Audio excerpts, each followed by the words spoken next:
அன்பு நண்பர்களே வணக்கம். நம்ம இப்போ இந்த வீடியோவில் என்ன பார்க்க போகிறோம்னா, சர்க்கரை வியாதினால் ஏற்படக்கூடிய வியாதிகள். நார்மலாக சர்க்கரை வியாதி நான் ஏற்கனவே பல வீடியோவில் சொல்லியிருக்கேன். சர்க்கரை வியாதிங்கிறது ஒரு வியாதி கிடையாது, ஒரு குறைபாடு. நம்மளுடைய கணையம் இன்சுலின் சுரக்கிறதுனால ஏற்படக்கூடிய ஒரு குறைபாடு அல்லது வியாதி. டாக்டர் பாணியில் எப்படி எடுத்துக்கலாம். அதை எவ்வளோ வச்சுக்கணும்? நார்மலாக பார்த்தீங்கன்னா காலையில் எந்திரிச்சு ஒரு காப்பி கூட குடிக்காமல் வெறும் வயிற்றில் ஒரு சர்க்கரை எடுப்பாங்க. அதுக்கு ஃபாஸ்டிங் ஸ்டோர்னு சொல்லுவாங்க. அது நார்மலாக நீங்கள் 100க்கு கீழே வச்சுக்கிட்டிங்கன்னா ரொம்ப நல்லது. 120 ஓகே, 120 to 100ங்கிறது சரியான ஒரு விகிதம். அதே போல் சாப்பிட்ட பின்னாடி ஒரு 1.5 மணி நேரத்தில் ஒரு சர்க்கரை எடுப்பாங்க. நீங்கள் 9 மணிக்கு சாப்பிட்றீங்கன்னா 10 மணிக்கு ஒரு சர்க்கரை எடுக்கணும். இடையில எதுவும் சாப்பிடக்கூடாது. எதுவுமே சாப்பிடாமல் எடுத்தீங்கன்னா அந்த சர்க்கரை 200க்கு கீழே இருக்கணும். 170 180 இருந்ததுன்னா ரொம்ப நல்லது. ஸோ அந்த அளவுக்குள்ள வச்சுக்கிட்டிங்கன்னா உங்களுடைய சர்க்கரை வியாதி உங்களை அதிகமாக எந்த விதத்துலையும் பாதிக்கிறதுக்கு வாய்ப்பு இல்லை. சரி சார், அதை சரியாக நாம் கவனிக்காமல் விட்டுட்டோம், அப்போ என்ன விளைவுகள்லாம் ஏற்படும்? அது எப்படி அப்படின்னா, சர்க்கரையை நீங்கள் எப்போவுமே 200க்கு மேலேயே வச்சுருந்தீங்கன்னா உங்கள் நரம்புகளில் பாதிப்பு ஏற்படும். அதை டயபெட்டிக் நியூரோபதின்னு சொல்லுவாங்க.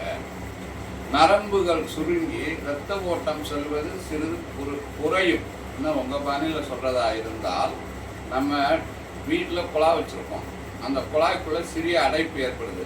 சிறிய அடைப்பு ஏற்படுறப்ப தண்ணி போகிற அளவு மாறுறதில்லை, அதே அளவு தண்ணி தான் போகுது. அப்படிங்கிறப்ப அந்த தண்ணி போகிறதுல கொஞ்சம் சிரமப்பட்டு போகணும். வழக்கமான அளவுக்கு தண்ணி வராதில்ல, கொஞ்சம் கம்மியாக தானே வரும். அதே மாதிரி தான் இங்கே என்ன ஆகும்னா, அந்த நரம்புகள் கொஞ்சம் சுருங்கிடும் சர்க்கரையினால். நாளடைவில் சில அந்த பிளேக் அப்படின்னு ஆங்கிலத்தை சொல்லுவாங்க, சில அடைப்புகள் கூட ஏற்படுறதுக்கு வாய்ப்பு இருக்குது.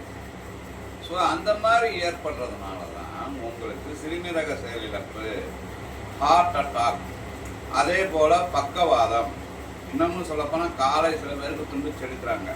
அதுக்கு அடிப்படை காரணம் காலில் இரத்த ஓட்டம் குறைஞ்சி போகிறது தான். நல்லா புரிஞ்சுக்கங்க மக்களே.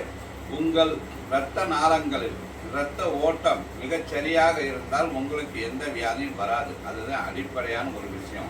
சர்க்கரை வியாதிக்காரர்களுக்கு என்ன ஆகுது அப்படின்னு சொன்னால், சர்க்கரை அதிகமாகவே 200, எப்போ பார்த்தாலும் 200க்கு மேலே. காலையில் எழுந்திரிச்சோன்னா பார்த்தா 200, சாப்பிட்ட முன்னாடி பார்த்தா 300 400. அது மாதிரி இருக்கவங்களுக்கு இந்த நரம்புகள் சுருங்கி போவதன் விளைவாக உங்களுக்கு சிறுநீரக செயலிழப்பு ஏற்படும், ஹார்ட் அட்டாக் ஏற்படும், அது இல்லாமல் பக்கவாதம் ஏற்படும். அதற்கு அடுத்தபடியாக பார்த்தீங்கன்னா காலில் ரத்த ஓட்டம் குறைஞ்சி போயிடும். காலில் ரத்த ஓட்டம் குறையும் பொழுது என்ன ஆகும்னா, ஆட்டோமேட்டிக்கான உங்கள் காலில் புண்ணு ஆறாது. ஒரு நிலையில் உங்களுடைய காலையை எடுக்க வேண்டிய சூழ்நிலை வரலாம். ஏன்னா காலில் உங்களுக்கு ஏற்பட்ட காயம் ஒரு பெரும் புண்ணாக மாறி அவ்வளோ ஈஸியாக ஆறாது. திரும்பவும் சொல்கிறேன், ரத்த ஓட்டம் மிக சரியாக இருந்துச்சுன்னா உங்கள் காயங்கள், உங்கள் புண்ணும் காலில் இருக்க புண்ணு ரொம்ப ஈஸியாக ஆறி போயிடும். அந்த இரத்த ஓட்டம் குறைகிறதுனால தான் இந்த மாதிரி பிரச்சனைகள்லாம் ஏற்படுது. அதனால் நாம் நம்மளுடைய சர்க்கரையை மிகச்சரியான ஒரு கட்டுப்பாட்டுக்குள் வைத்தோமானால் இந்த மாதிரி வியாதிகளை, இந்த மாதிரி துன்பங்களை, துயரங்களை நாம் எதிர்கொள்ள வேண்டிய அவசியம் வராது. ஆகவே அனைவரும் வாழ்க்கை முறை, மாத்திரை மருந்துகள், ஏற்கனவே பல வீடியோ சொல்லியிருக்கேன், வாழ்க்கை முறை, மாத்திரை மருந்துகள் மற்றும் உடற்பயிற்சி இவற்றை முறையாக தாங்கள் செய்து வருவீர்களானால் இந்த பிரச்சனைகள் அனைத்திலிருந்தும் நிச்சயமாக விடுபட்டு நாம் ஒரு ஆரோக்கியமான ஒரு வாழ்க்கை நடத்துவதற்கு வாய்ப்பு இருக்கிறது. நன்றி, வணக்கம்.